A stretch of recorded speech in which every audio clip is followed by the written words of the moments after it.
Hello mga langga, for today's video is gusto ko lang sanang sabihin sa inyo na i-reveal yung jowa nyo, char. At wag po kayo magtaka ko yung jacket ko palit-ulit na lang kasi nga, favorite ko to galing sa Pilipinas. In-order ko pa to kay Lazada. Nga pala, gusto ko po sanang i-share sa inyo yung di pa po nakakaalam nito kasi marami ako nakikita sa Facebook friends ko at sa pina-follow ko po yung mga video po nila. May mga background na music galing po sa TikTok. Tapos yung iba po, yung sikat na kanta po yung ginagamit nila sa pag-reels nila.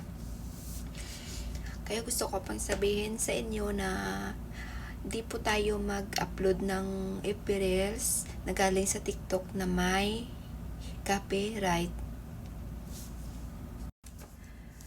Sayang naman po kung na-monetize yung account natin, tapos yung mga ni-upload natin sa reels natin, puro mga sikat na music yung ginamit natin. Mamaya niyan, pag nakasahod na tayo, so yung kalahating sahod natin, ibibigay doon sa may-ari ng music.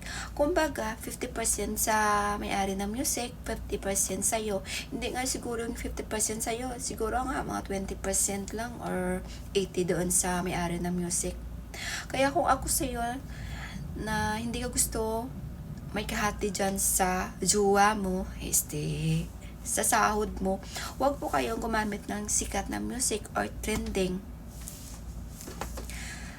At kung mag-upload kayo ng mga video, yung ibo-voice over na lang or kayo na lang kakanta para yung buong buo yung jowa nyo, yung sahod nyo nga pala.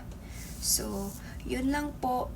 At tandaan nyo palagi na huwag kayong gumamit ng sikat na music or trending na music mag-upload sa reels nyo. Baka yung jowa nyo ihati, yung sweldo nyo ihati doon. Kuyo, yan lang po, sana makatulong sa inyo at maraming salamat po sa pagpanood ng aking mga videos. I-like and follow, i-like at i-share din po ninyo para malaman ng iba na hindi pwede ihati yung jowa nila, yung sahod nila. Sige po, God bless po sa ating lahat. Bye-bye.